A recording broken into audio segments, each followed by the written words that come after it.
உங்களுடைய கடன் பிரச்சனை கர்த்தர் விடுதலை ஆக்குவார். அது எவ்வளவு பெரிய கடனாயிருந்தாலும் நீங்க ஒப்பு கொடுக்கணும், நீங்க விசுவாசிக்கணும். ஆண்டவர் உங்களுக்கு விடுதலை கொடுக்க விரும்புகிறார். எவ்வளவு நாள் கடன்காரர்களுக்கு பயந்து பயந்து வாழ போகிறீர்கள்? எவ்வளவு நாள் கடன் கடன் கடன் என்ற அந்த அடிமைத்தனத்தில் வாழ போகிறீர்கள்? உங்களுக்கு விடுதலை கொடுக்க ஒரு வல்லமை உள்ளவராயிருக்கிறார். அவர் விடுதலை தருவார். கடன் என்கிற பிரச்சனை உங்களுக்கு விடுதலை தருவார். கடன் இல்லாத ஒரு வாழ்க்கை ஆண்டவர் உங்களுக்கு தருவார்.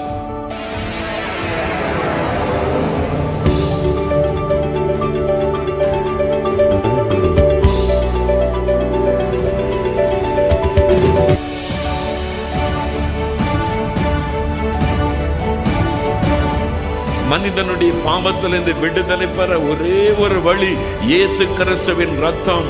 ரத்தம் சிந்துதல் இல்லாமல் பாவ மன்னிப்பு உண்டாகாது என்று வேத வசனம் சொல்லுகிறது.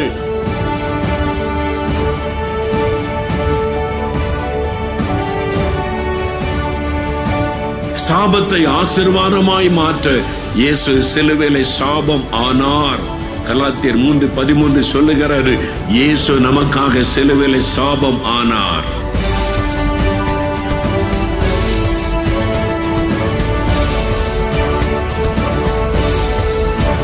உங்கள் துக்கம் சந்தோஷமாக மாறும். ஆண்டவர் இன்றைக்கு உங்களுடைய துக்கத்தை சந்தோஷமாக மாற்றத்தான் இந்த இடத்திலே பிரசன்னமாக இருக்கிறார்.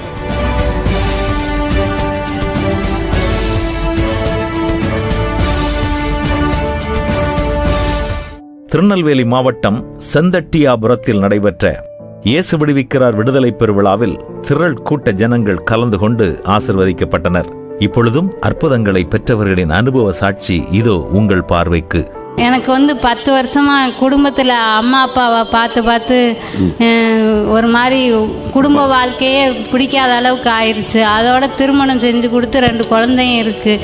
இவ்வளோ நாளுமே எனக்கு இந்த பலவீனப்படுத்துகிற ஆவி அசுத்த ஆவி. அது நடந்துச்சு ஜெபிக்கும் போது தலையிலேருந்து உச்சந்தலையிலேருந்து உள்ளங்கால் வரை ஆண்டவரோட அபிஷேகம் நிரம்பிச்சு மரண பயம் போயிருச்சு. பலவீனப்படுத்துகிற ஆவியும் போயிருச்சு. போயிட்டு பாருங்க, பலவீனப்படுத்துற ஆவி, மரண பயத்தை கொண்டு வந்த ஆவி விடுதலை இலவசமாய் ஆண்டவர் விடுதலை கொடுத்திருக்கிறார். இப்பொழுதும் சகோதரர் மோகன் சி லாசரஸ் அவர்கள் வழங்கிய விடுதலையின் செய்தியை குடும்பமாக பார்த்து பயன்பெறுங்கள். வேத புஸ்தகத்தில் பரிசுத்த யோவான் எழுதின சுவிசேஷம் 8ஆம் அதிகாரம் 36வது வசனத்தை வாசிக்க கேட்போம். ஆகையால் குமாரன் உங்களை விடுதலையாக்கினால் மெய்யாகவே விடுதலையாவீர்கள். குமாரன் ஆகிய இயேசு கிறிஸ்து உங்களை விடுதலையாக்கினால் மெய்யாகவே விடுதலை ஆவீர்கள். இயேசு சொன்ன ஒரு அற்புதமான வார்த்தை, மெய்யாகவே நீங்கள் விடுதலை ஆவீர்கள். ஆண்டவர் உங்களுக்கு சொல்லுகிற ஒரு அற்புதமான வாக்கு தத்துவம், நீங்கள் மெய்யாகவே விடுதலை ஆவீர்கள்.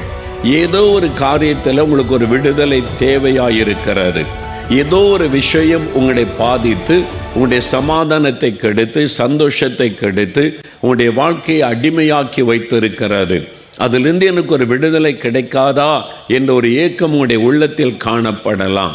ஆண்டவர் இயேசு உங்களுக்கு வாக்கு கொடுக்கிறார், இன்றைக்கு நீங்கள் மெய்யாகவே விடுதலை ஆவீர்கள். இது உங்களுக்கு ஒரு விடுதலையின் நாள். இன்றைக்கு நீங்கள் மெய்யாகவே விடுதலை ஆவீர்கள். உங்களுக்கு ஒரு விடுதலை தேவை என்று ஆண்டவர் உங்களை நோக்கி கொண்டிருக்கிறார். எந்த காரியத்தில் நமக்கு விடுதலை வேண்டும்? நீதிமொழிகள் 22ஆம் அதிகாரம் 7ஆம் வசனம் வாசிக்க கேட்போம். நீதிமொழிகள் 22:7. ஐஸ்வர்யவான் தரித்திரனை ஆளுகிறான், கடன் வாங்கினவன் கடன் கொடுத்தவனுக்கு அடிமை. கடன் வாங்கினவன் கடன் கொடுத்தவனுக்கு அடிமை. இந்த கடன் பிரச்சனை இருக்குது, இன்னைக்கு நிறைய பேர் அதை பாதித்து கொண்டிருக்கிறாரு. கடன் வாங்கினவன் கடன் கொடுத்தவனுக்கு அடிமை. அது அடிமைத்தனத்தில் கொண்டு வருகிறார். கடன் வாங்கிட்டீங்கன்னு வைங்க, கடன்காரனை பார்த்தாலே உங்களுக்கு கை கால் நடுங்கும். திருப்பி கேட்பானே, வீட்டுக்கு வந்து நிற்கிறானே. கடன் பிரச்சனை இன்னைக்கு நிறைய பேரை பாதிக்கிற விஷயமாக இருக்கிறாரு. கடன் வாங்கின பிறகு ஒரு அடிமைத்தனம். அவனை பார்த்தா பயம், அவன் வந்துடுவானோ நீ பயம், வராட்டாலும் வந்துடுவானோ நீ பயம். அதனால் இந்த கடன் ஒரு மனிதனை அடிமையாக்கி விடுகிறது. கடன் அநேகருடைய வாழ்க்கையை சிறுமைப்படுத்தி விடுகிறது. ஒரு சமயம் ஒரு கணவன் மனைவி 4 மாவடிக்கு என்னை பார்க்க வந்தாங்க. அவங்க தோற்றத்தை பார்த்தாலே தெரியுது, சாப்பிட்டு எத்தனை நாள் ஆச்சோ தெரியல, அந்த மாதிரி வேற்று விறுவிறுத்து பலவீனப்பட்டு முகமெல்லாம் சோர்வாகி வந்து நிற்கிறாங்க. நான் கேட்டேன், எங்கேருந்து வர்றீங்கன்னு கேட்டேன். ரொம்ப தூரத்துலேருந்து ஒரு இடத்துலேருந்து ஒரு பட்டணத்துலேருந்து வர்றேன்னு சொன்னாங்க. அவங்க சொன்னாங்க, நாங்கள் வந்து ஊரை விட்டு கிளம்பி 3-4 மாதம் ஆச்சு. என்னங்க 4 மாடி வரைக்கும் 3-4 மாதம் ஆகும் உங்களை பார்க்க வந்தோம். நாங்கள் இல்லை, ஊராக சுற்றிக்கிட்டு இருக்கிறோன்றாங்க கணவன் மனைவி. என்ன சொல்கிறீங்க, எதுக்கு, என்ன பிரச்சனை உங்களுக்குன்னு கேட்டேன்.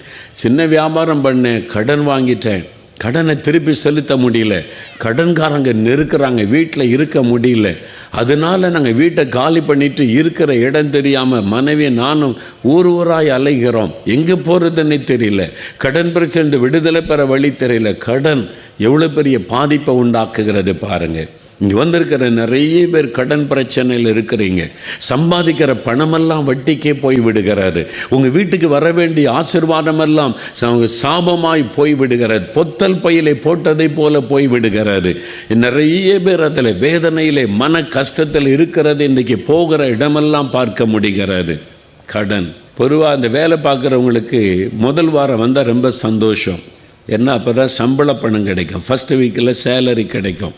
அதில் ரொம்ப சந்தோஷம். இன்றைக்கி சேலரி டேன்னா அன்னைக்கு கட்டாயம் லீவ் எடுக்காமல் ஆஃபீஸ் போயிடுவாங்க. என்ன சம்பளம் வாங்கணும் இல்லை, அன்றைக்கி மட்டும் லீவ் எடுக்க மாட்டாங்க. எனக்கு ஒரு சகோதரர் தெரியும், சென்னையில் சம்பளம் அன்றைக்கி தான் அவருக்கு ஆஃபீஸில் போடுவான்னு அன்றைக்கி லீவ் போட்டுருவார், போக மாட்டார். நான் கேட்பேன், என்னென்ன இன்றைக்கி தானே உங்களுக்கு சம்பளம், இன்றைக்கி தான் ஆமாம் சேலரி டேட், ஏன் வேலைக்கு போகல, லீவ் போட்டேன், ஏன் லீவ் போட்டிங்க அப்படின்னு கேட்டால், நான் வாங்குகிற அவ்வளோ சம்பளத்தையும் வாங்குறதற்கு எங்கள் ஆஃபீஸ் வாசலில் வந்து கடன்காரங்க நிற்பாங்க, அவ்வளோ பேர்கிட்ட கடன் வாங்கியிருக்கிறேன், அதனால் நான் வாங்குகிற சம்பளத்தை வட்டியே போயிடும், ஒரு பைசா வீட்டுக்கு கொண்டு வர முடியாது. நான் போய் கையெழுத்து போட்டு சம்பளம் வாங்கி என்ன பிரயோஜனம், வீட்டுக்கு வர போகிறதில்லை. வாசல்லே வந்து நிற்பான் கடன்காரன், அங்கேயே பிரித்து கொடுத்துட்டு வட்டிக்கு போயிட்டு வரப்போ எப்படி சாப்பிட்றீங்க, மறுபடியும் கடன், கடன் வாங்கி வாங்கி வாழ்க்கை எவ்வளோ துக்கமான வாழ்க்கை பாருங்கள். நிறைய பேருடைய வாழ்க்கை அப்படி தான். கடனை திருப்பி செலுத்தணுன்ற எண்ணம் கிடையாது, மேலும் மேலும் கடன் வாங்கி சமாளிக்கணும்னு கடன் வாங்கி ஊரெல்லாம் கடன், யாரை பார்த்தாலும் கடன். அது ஒரு சாபக்கேடு. கடன் கடன் கடன் கடன் பிரச்சனை. நீங்கள் வரக்கூடிய ஆசீர்வாதத்தெல்லாம் வட்டிக்கு கொடுத்து விட்டு சாப்பிட வழி இல்லாமல் இருப்பது ஒரு சாபக்கேடு. நீங்கள் அதிலிருந்து விடுதலை பெற வேண்டும். ஆண்டவர் விரும்புகிறார். கடன் ஒரு மனிதனை அடிமையாக்கிவிடும், கடன் கொடுத்தவனுக்கு அடிமையாக்கிவிடும். எப்பொழுதும் ஒரு பயம் திகில் உள்ளத்தில் உண்டாகும். அவன் வந்துருவானோ, பார்த்துருவானோ, கேட்டுருவானோ, என்ன எப்படி நான் செலுத்த போகிறேன், அதில் பேங்க்ல இந்த நோட்டீஸ் வந்து விடுமோ, ஏனை விட்டு விடுவாங்களோ, பயந்து பயந்து பயந்து வாழ்கிற வாழ்க்கை. ஆண்டவர் இந்த வாழ்க்கையை உங்களுக்கு கொடுக்க விரும்பவில்லை. அந்த பயத்திலிருந்து உங்களுக்கு ஒரு விடுதலை, கடன் பிரச்சனையிலிருந்து ஒரு விடுதலை, கடன் இல்லாத ஒரு ஆசீர்வாதமான வாழ்க்கை ஆண்டவர் உங்களுக்கு கொடுக்க விரும்புகிறார். நீங்கள் அதை அறிந்து கொள்ள வேண்டும். ஜெபம் பண்ணுகிற கிறிஸ்தவர்கள் கூட இன்னைக்கு இந்த கடன் என்கிற அடிமைத்தனத்தினால கலங்கி நிற்கிறதை பார்க்க முடிகிறது. ஏன் இந்த கடன் பிரச்சனை? வேதத்தில் பாருங்க, இந்த கடனால் வரக்கூடிய காரியம் 2 ராஜாக்கள் 4ஆம் அதிகாரம் 1ஆம் வசனம் முதல் வாசித்தா, எலிசா என்ற தீர்க்கதரிசிகிட்ட ஒரு ஊழியக்காரனுடைய மனைவி வருகிறாள். என்னுடைய கணவர் நல்ல ஊழியம்தான் செய்தார், தீர்க்கதரிசியாக இருந்தார், தேவனுக்கு பயந்த மனுஷன்தான், ஆனால் கடன் வாங்கிட்டாரு, அவர் இறந்து போயிட்டார். இப்போ கடன்காரங்க வந்து 2 பிள்ளைகளை அடிமையாக்க வருகிறார்கள். உன் கணவன் கடன் வாங்கிவிட்டான், உன் பிள்ளைகளை என்னை கொடு, அடிமையாய் வந்து இருக்கட்டும் என்று. என் பிள்ளைகளை இழந்துட்டான், நான் என்ன செய்வது? ஒரு கடன் பிரச்சனையில் சிக்கி அந்த விதவை தவிக்கிறாள். அப்போ ஆண்டவர் அவளுக்கு ஒரு வழியை உண்டாக்குகிறார். கடனை அடைக்கவும் எஞ்சின நாட்களிலே வாழவும் அற்புதம் செய்கிறார். உங்களுக்கு செய்வார். உங்களுடைய கடன் பிரச்சனை கர்த்தர் விடுதலை ஆக்குவார்.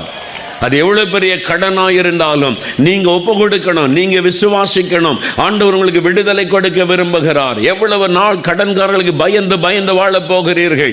எவ்வளவு நாள் கடன் கடன் கடன் என்ற அந்த அடிமைத்தனத்தில் வாழ போகிறீர்கள்? கடன் ரொம்ப பயங்கரம். பிசாசு அதுக்கு பின்னால் இருக்கிறார். அதனால தான் மரணத்திலே கொண்டு போய் விடுகிறான். பாருங்க, பெரிய பிசினஸ் மேன், கோடிக்கணக்கான சொத்து இருக்குது, கொஞ்சம் கடன், தற்கொலை பண்ணி இறந்துட்டார். அவருடைய கடனை விட பல மடங்கு மதிப்புள்ள சொத்து அவருக்கு இருக்குது. பின் ஏன் அவர் மறிக்கணும்? அந்த கடனுக்கு பின்னால் இருந்து பிசாசு பயத்தை உண்டாக்கி தற்கொலை பண்ணி செத்துவிடு என்று வழி நடத்துகிறான்.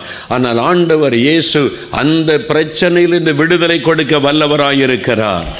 உங்களுக்கு விடுதலை கொடுக்க ஒரு வல்லமை உள்ளவராயிருக்கிறார். அவர் விடுதலை தருவார். கடன் என்கிற பிரச்சனையிலிருந்து உங்களுக்கு விடுதலை தருவார். கடன் இல்லாத ஒரு வாழ்க்கை ஆண்டவர் உங்களுக்கு தருவார். பிரியமானவர்களே, ஒரு சமயம் ஒரு கணவன் மனைவி பிஸ்னஸ் பண்ணுறவங்க இங்கே வியாபாரிகள் கூட்டத்தில் வந்து சாட்சி சொன்னார்கள். அவர் ஒரு பட்டணத்தில் சின்ன வியாபாரம் பண்ணினார். கடன் வாங்கி வாங்கி வாங்கி அந்த பிஸ்னஸை பெருசாக்கணுன்னு ஓவர் கடன் வாங்கி நிறைய வட்டிக்கு வாங்கி சம்பாதிக்கிற பணம்லாம் வட்டிக்கே போய் இப்போ பிஸ்னஸில் ரன் பண்ண முடியலை, நடத்த முடியலை. கடன் எக்கச்சக்கமாக பல லட்சங்கள் பெருகிவிட்டார். சொந்தமாக கடை இருக்குது, வீடு இருக்குது, கொஞ்சம் நிலம் இருக்குது. கடன் பெருசாகி விட்டார். கடன்காரங்க கடைக்கு வந்து நின்றதுனால கடைக்கு போகிறதில்ல, வீட்டிலே இருப்பார். கடையில் பையங்க தான் கவனிப்பாங்க. வீட்டுக்கு வந்துடுவாங்க கடன்காரங்க. பயந்து ஒளிந்து கதவை மூடி யார் வந்தாலும் இல்லைன்னு சொல்லிடு மனைவிக்கிட்ட ஒளிந்து கொள்ளுவார். எவ்வளோ துக்கமான வாழ்க்கை பாருங்கள். சொந்த கடை இருக்குது, வீடு இருக்குது, கொஞ்சம் நிலம் இருக்குது. ஆனால் பயந்து பயந்து ஓடுகிற வாழ்க்கை. கடன் அவ்வளோ பயங்கரமானது. அது அடிமைத்தனத்தை கொண்டு வந்து விடும் பாருங்கள். நிம்மதி இல்லை, சாப்பிட முடியல, தூங்க முடியல. அப்படி மனைவி சொன்னாங்க, எதுக்குங்க ஓடி ஒழியணும், நம்ம ஆண்டவருடைய ஜெபம் பண்ணும், ஆண்டவர் அற்புதம் செய்வார், ஆண்டவர்லாம் என்னை காப்பாற்ற முடியாது, அவ்வளோ பெரிய கடன் பிரச்சனை என்று சொன்னார். இல்லை, விற்று கொடுங்க, வீட்டை விற்றுருவோம், நிலத்தை விற்றுருவோம், கடன் அடைச்சிருங்க. வீடு நிலத்தை விற்றா கூட கடன் அடைக்க முடியாது, அவ்வளோ கடன் ஆகிவிட்டார். என்னங்க சொல்கிறீங்கன்னு கேட்டால், அதான் சிலருக்கு ஒழுங்கு இல்லாமல், ஒரு டிசிப்ளின் இல்லாமல், ஒரு கட்டுப்பாடு இல்லாமல் வாழ்வது, வரவுக்கு ஏற்றபடி செலவு பண்ணுன்ற சிந்தை இல்லாமல் வாழ்வது, இஷ்டப்படி செலவு பண்ணி யார் கடன் கொடுத்தாலும் வாங்கி செலவு பண்ணி ஆடம்பரமாய் வாடுவது, ஆடம்பரமான திருமணம், ஆடம்பரமான வீடு கட்டுவது, ஆடம்பரமாக ஃபங்க்ஷன் நடத்துவது, எல்லாம் கடன் வாங்கி செஞ்சு கடன்காரன் ஆகி விடுவது. எத்தனை பேர் அப்படி மாட்டி இருக்கிறீங்க? அந்த பாவத்தை விட்டு மனம் திரும்ப வேண்டும். இதெல்லாம் அவசியம்தான ஆடம்பர வாழ்க்கை. ஆண்டவர் நமக்கு எவ்வளவு கொடுக்கிறாரோ அதற்குள்ளே வாழ பழக வேண்டும். அந்த சகோதரர் பாருங்க, கடன் அடைக்க முடியாது, எல்லாத்தையும் விற்றா கூட. அப்படி மனைவி ஜெபிக்கிறவங்க முழங்கால் போட்டு அப்பப்போ ஜெபிப்பாங்க. கணவர்கிட்ட சொன்னாங்க, கர்த்தரை தேடுங்க. நீங்கள் சர்ச்சுக்கும் வர மாட்டேங்கிறீங்க, பைபிளும் வாசிக்க மாட்டேங்கிறீங்க, ஜெபமும் பண்ண மாட்டேங்கிறீங்க, சும்மா கடையில் உட்காந்து சம்பாதிச்சேன், நான் சம்பாதிச்சேன்னு பெருமை பேசுனீங்க, எல்லாம் போச்சு. இப்போது ஆண்டவரை தேடுங்க அப்படின்னு கேட்டால், இனி யாரை தேடியும் பிரயோஜனம் கிடையாது. அதனால் சொல்கிற செத்துருவோம், பிள்ளைகள் எல்லாருக்கும் விஷம் கொடுத்துட்டு ஒன்றா நம்ம செத்துருவோன்னு சொல்கிறார். பிசாசு அங்கே தான் கொண்டு வந்து நிறுத்துவான். கடை இருக்குது, வீடு இருக்குது, கொஞ்சம் நிலம் இருக்குது, கடன் கொஞ்சம் அதிகம் இருக்குது. ஆனால் இப்போ அவர் என்ன சொல்கிறார்? செத்துருவோம் தற்கொலை பண்ணி. மனைவி சொன்னாங்க, அந்த வார்த்தை பேசக்கூடாது, நான் ஆண்டவருடைய பிள்ளைகள், நான் இயேசுவை விசுவாசிக்கிறேன், தற்கொலை பண்ணுவது பாவம், தற்கொலை பண்ணுவது பிரச்சனைக்கு தீர்வு கிடையாது, பிரச்சனை மாற்றுகிற இயேசு நமக்கு இருக்கிறார், என் கூட சேர்ந்து ஜெபம் பண்ணுங்க போதும். அதுக்கு வரமாட்டார். அதனால் நீ யாரும் சாக வரமாட்டேங்கிற, நானாவது செத்து போகிறேன்னு தற்கொலைக்கு முயற்சி பண்ண சாக முடியல, ஆண்டவர் காப்பாற்றிட்டார். அதனால் ரொம்ப மனம் உடைந்து இருக்கும்போது அவர் கடைசியில் மனைவி சொல்கிறாங்களே, நீ சரி நான் ஜெபத்துக்கு வர்றேன் அப்படின்னு கூட்டத்துக்கு வந்தார். சாட்சிகளை கேட்டார். இயேசுக்கு தன் வாழ்க்கையை ஒப்பு கொடுத்தார். பேருக்கு கிறிஸ்தவன் நான் வாழ்ந்து ஜெபம் பண்ணுறதில்லை, பைபிள் வாசிக்கிறதில்லை, ஆண்டவரை தேடுவதில்லை. நிறைய கிறிஸ்தவர்கள் அப்படி இருக்கிறீங்க. அதெல்லாம் கிறிஸ்தவ வாழ்க்கை. ஆண்டவரை தேடணும், பைபிள் வாசிக்கணும், ஜெபம் பண்ணணும், வசனத்தின்படி வாழணும். அப்போ தான் ஆண்டவர் ஆசீர்வதிக்க முடியும். சும்மா ஞாயிற்றுக்கிழமை ஒரு காணிக்கை கொடுத்துட்டு ஆண்டவர் ஆசீர்வதிப்பார்னு நினைக்காதங்க. அவர் பணத்தை வைத்து ஆசீர்வதிக்கிறவர் அல்ல, நம்முடைய உள்ளத்தை ஆண்டவருக்கு கொடுக்கணும். அவர் மனம் திரும்பி ஒப்பு கொடுத்தார். என்ன நடந்தது தெரியுமா? வீட்டையும் விற்கலை, நிலத்தையும் விற்கலை, அவ்வளவு கடனையும் அடைக்க உதவி செய்தார். அடுத்த 2வது பிஸ்னஸ் ஆரம்பிக்க உதவி செய்தார். அவங்க சாட்சி கொடுத்தாங்க, கடனில் நான் செத்தேன்னு நினைச்சேன், இயேசு தூக்கி எடுத்து எங்களை இன்னைக்கு பெருக பண்ணி இருக்கிறார். உங்களுக்கு செய்ய மாட்டாரா? உங்களுக்கு செய்வார். நீங்கள் ஒரு தீர்மானம் பண்ணுங்க, இனி கடன் வாங்க மாட்டேன், கடன் வாங்கி இதெல்லாம் செய்ய மாட்டேன், என்ன வருமானம் அதற்குள்ளே வாழ பழகுவேன். அப்படி ஒப்பு கொடுங்க. உங்களுடைய வாழ்க்கையை அதுக்குள்ளே அமைத்து கொள்ளுங்க. சில சமயம் சில கடன் வந்துடும். திடீர்னு ஒரு வியாதி, ஆஸ்பத்திரி செலவு, கடன் ஆக்கிவிட்டார். அதை தவிர்க்க முடியாதது. சில நஷ்டம் வந்துட்டு கடன் ஆயிட்டோம், அது தவிர்க்க முடியாது. ஆனால் வீண் ஆடம்பர செலவு, வீணான பணத்தை செலவு பண்ணி மற்றவங்களைப் போல இருக்கணும்னு வீண் ஆசைக்கு இடம் கொடுத்து செலவு செய்து கடன் பட்டவங்க நிறைய பேர். அந்த தவறை உணரணும். எப்படி இந்த கடன் ஆச்சிரு, ஆண்டவரே என்னை மன்னியும், இனி நான் கடன் வாங்க மாட்டேன், இனி நான் ஜாக்கிரதையாக பண்ணி ஒப்பு கொடுத்தா ஆண்டவர் உங்களுக்கு விடுதலை தருவார். கடன் பிரச்சனை விடுதலை தருவார். அதற்காக ஒரு அற்புதத்தை ஆண்டவர் செய்வார். அல்லேலூயா. கர்த்தரால் செய்ய முடியும். ஆண்டவர் உங்களுக்கு அற்புதம் செய்வார். எவ்வளவு பெரிய கடன் இக்கட்டிலிருந்து விடுதலை கொடுக்க முடியும். ஒரு சமயம் டெல்லியிலிருந்து ஒரு சகோதரர் வந்திருந்த போது அவர் சொன்னார், 2 கோடி கடன். யோசிச்சு பாருங்க, நமக்கு தலையே சுத்திரும். பிஸ்னஸ் பண்ணினவர் ஏதோ ஒரு காரியத்தில் அகப்பட்டு 2 கோடி கடன். பிரதர், வெளியே வர வழியே கிடையாது. பிஸ்னஸ் அப்படியே ஸ்தம்பித்து விட்டார். என்ன பண்ணன்னு தெரியல. 2 கோடி கடன். கோடியில் நான் சொன்னேன், எத்தனை கோடியாக இருந்தாலும் இயேசு தூக்கி எடுக்க வல்லமை உள்ளவர். நீங்கள் அவரை விசுவாசிங்க. உங்களுடைய குறைய அறிக்கையிடுங்க. எங்கே மிஸ்டேக் பண்ணீங்க, எங்கே தவறு பண்ணீங்க, அதை சொல்லுங்கள் ஆண்டவரிடத்தில். இங்கே நான் தவறு பண்ணிட்டேன், இங்கே நான் மிஸ்டேக் பண்ணிட்டேன், இந்த பிஸ்னஸில் ஏதோ ஒரு காரியத்தில் என்ன தவறு பண்ணினீங்களோ ஆண்டவரிடத்தில் அறிக்கையிடுங்க. ஆண்டவரிடத்தில் பாவத்தை விட்டு மனம் திரும்பினாதான் அற்புதம் செய்வார். அல்லேலூயா சொல்லுங்க. அப்போ நீங்கள் ஒப்பு கொடுக்கணும். தவறை ஒத்துக்கொண்டு, ஆமாம் பிரதர் நான் தப்பு பண்ணிட்டேன். அவர் ஒப்பு கொடுத்தார். ஜெபம் பண்ணி அனுப்பினேன். அடுத்த முறை வியாபாரிகள் மீட்டிங்கு வந்து சாட்சி சொன்னார் பாருங்க, 2 கோடி கடன், இனி வாழ்க்கையே முடிஞ்சுதுன்னு நினச்சேன். இயேசுக்கிட்ட வந்து மன்னிப்பு கேட்டு ஒப்பு கொடுத்து ஜெபிச்சுட்டு போனேன். ஒரே பிஸ்னஸில் 5 கோடி லாபம். ஒரே பிஸ்னஸ், ஒரே நிமிஷத்தில் தலைகளாய் காரியத்தை மாற்றுகிறவர். கடன் எல்லாம் அடைச்சிட்டேன். இன்னைக்கு பெரிய விடுதலை. இயேசுவால் உங்களுக்கு அற்புதம் செய்ய முடியும். எந்த இக்கட்டிலிருந்து விடுதலை ஆக்க முடியும். அவரை தேடணும், அவருக்கு ஒப்பு கொடுக்கணும். நம்முடைய தவறுகளை விட்டு மனம் திரும்பணும். இந்த பக்கம் தப்பு பண்ணிக்கிட்டே இருப்பேன், இந்த பக்கம் ஜெபம் பண்ணிக்கிட்டே இருப்பேன், ஆண்டவர் அற்புதம் செய்ய முடியாது. நான் காணிக்க வேணா தந்துடுறாங்க. அது ஆண்டவர் காணிக்கை பார்த்து மயங்குகிற தேவன் அல்ல. நம்ம எங்கே தவறு செய்திருக்கிறோம் என்பதை உணரணும். அந்த தவறை சரிப்படுத்த நம்ம ஒப்பு கொடுக்கணும். அப்போ ஆண்டவர் இறங்குவார். கள்ளத்தனமான வருமானம், திருட்டுத்தனமான வருமானம், கலப்படம் செய்து வருமானம், இதெல்லாம் கர்த்தர் அருவருக்கிற காரியம். அவங்களுக்கெல்லாம் கர்த்தர் உதவி செய்ய முடியாது. உங்களுடைய பிஸ்னஸ் நேர்மையாக இருக்கணும்.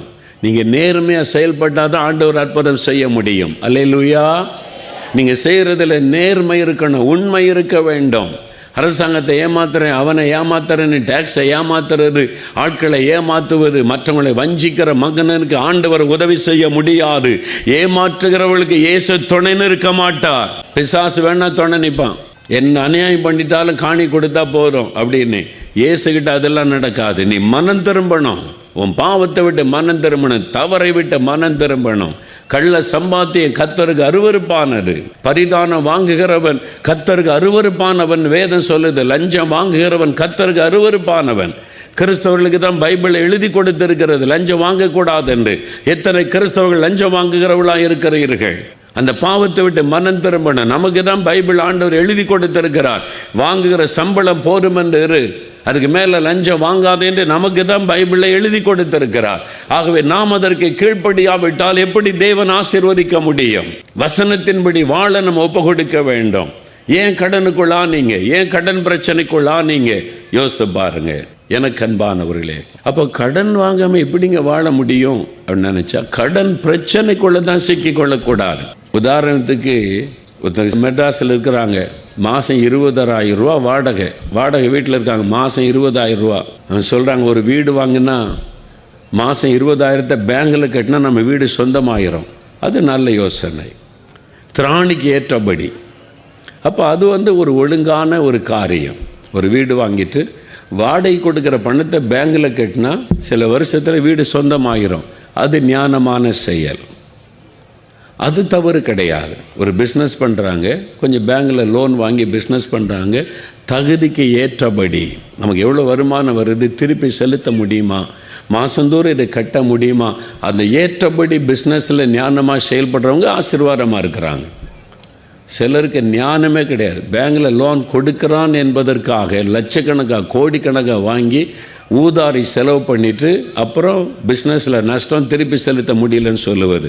தவறு. துன்மார்க்கன் தான் வாங்கின கடனை திரும்ப செலுத்தாதிருக்கிறான்.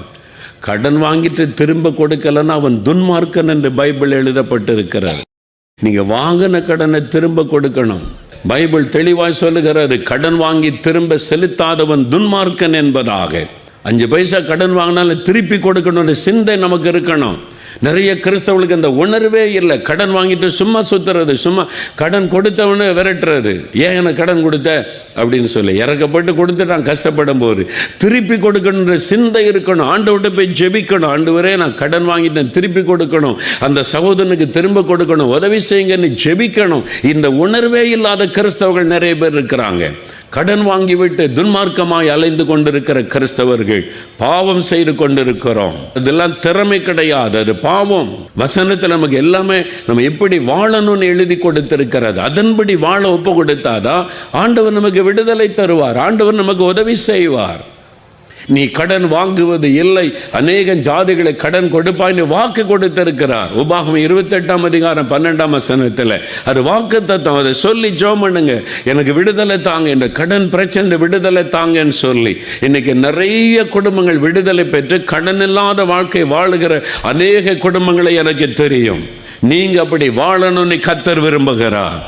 அதிலிருந்து விடுதலை பெறணும். அது ஆண்டவரிடத்தில் கொண்டு போங்க, ஜெபம் பண்ணுங்க, ஆண்டவரிடத்தில் சொல்லுங்க, கர்த்தர் விடுதலை தருவார். கடன் இல்லாத ஒரு வாழ்க்கை தாங்க ஆண்டவரே. ஆண்டவரிடத்தில் கேளுங்க. கடன் ஒரு அடிமைத்தனம், உங்களுக்குள்ள பயத்தை கொடுத்து கொண்டே இருக்கும். அந்த ஃபோன் வந்தால் கூட பயம், இருதயம் வேகமாக துடிக்குமா. அவர் சொல்கிறார், பிரதர் கடன் வாங்கிட்டேன், ஃபோன் வந்துட்டா கடன்காரன் தான் கூப்பிட்றான்னு இருதயம் வேகமாக துடிக்குது, எல்லா வியாதி வந்துடும். அதனால தான் ஆண்டவர் சொல்லுகிறார், இந்த கடன் பிரச்சனை என்கிற அடிமைத்தனத்தை இந்த விடுதலையாக்க விரும்புகிறார். அல்லேலூயா. கடன் வாங்கினவன் கடன் கொடுத்தவனுக்கு அடிமையாக இருக்கிறான்.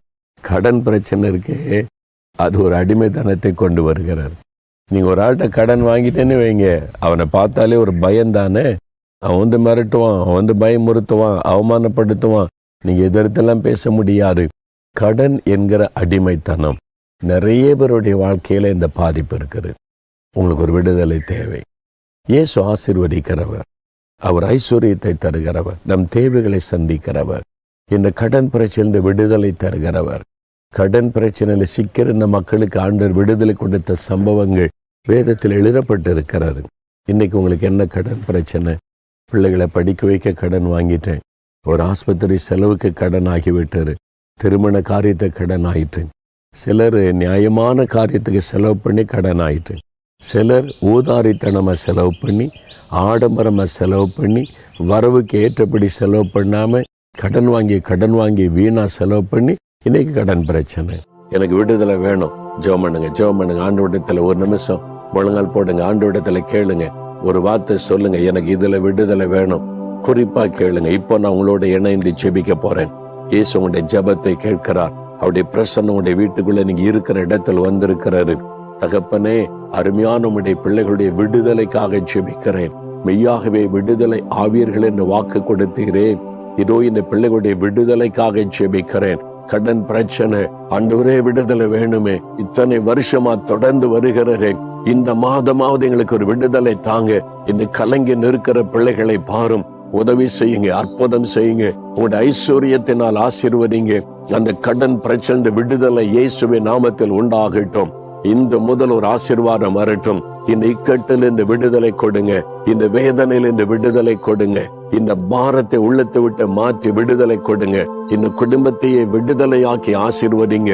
ஒரு விடுதலின் சந்தோஷமுடைய வாழ்க்கையில வரட்டும். நீர் வாக்கு கொடுத்தபடி மெய்யாகவே விடுதலை ஆவீர்கள் என்று சொன்னீரேன். இந்த மாதம் அவருடைய விடுதலையை கண்டு மகிழ்ந்து களிகூறும்படி இயேசு கிறிஸ்துவின் நாமத்தில் ஒவ்வொருவருக்கு அற்புதம் நடக்கட்டும். ஒவ்வொரு குடும்பத்திலும் அற்புதம் நடக்கட்டும். இன்று முதல் இந்த விடுதலையின் சந்தோஷத்தை அவங்க அனுபவிக்கட்டும். நீ தொட்டதற்காய் ஸ்தோத்திரம், விடுதலை கொடுத்து விட்டதற்காய் ஸ்தோத்திரம், ஸ்தோத்திரம், ஸ்தோத்திரம். தகப்பனே, உம்முடைய அன்பை நினைத்து உம்மை துதிக்கிறோம். நீர் எவ்வளவாய் உம்முடைய பிள்ளைகளை நேசித்து தொட்டு கொடுத்த விடுதலைக்காய் ஸ்தோத்திரம், ஸ்தோத்திரம் என்று உம்மை துதிக்கிறேன். இந்த முதல் நல்ல ஒரு சந்தோஷத்தையும் மன மகிழ்ச்சியும் அவர்கள் உணரும்படிக்கை செய்யும். ஒரு விடுதலின் சந்தோஷம் எப்போது அவருடைய வாழ்க்கையில நிலைத்திருக்கட்டும். இயேசு கிறிஸ்துவின் நாமத்தில் ஜெபிக்கிறேன் பிதாவே. ஆமேன், ஆமேன். அன்பார்ந்த நேயர்களே, இந்நிகழ்ச்சியின் மூலம் நீங்கள் பெற்றுக்கொண்ட ஆசீர்வாதங்களை எங்களோடு பகிர்ந்து கொள்ளுங்கள். உங்களின் தெளிவான முகவரி தொலைபேசி எண்ணோடு சேர்த்து நீங்கள் எழுதி அனுப்ப வேண்டிய எங்கள் முகவரி: இயேசு விடுவிக்கிறார், தொலைக்காட்சி பிரிவு, 4 மாவடி, தூத்துக்குடி மாவட்டம் 628211. தொலைபேசி எண் 046392200022. 24 மணி நேர ஜப உதவிக்கு 046392200000. தேவன் உங்களை ஆசீர்வதிப்பாராக.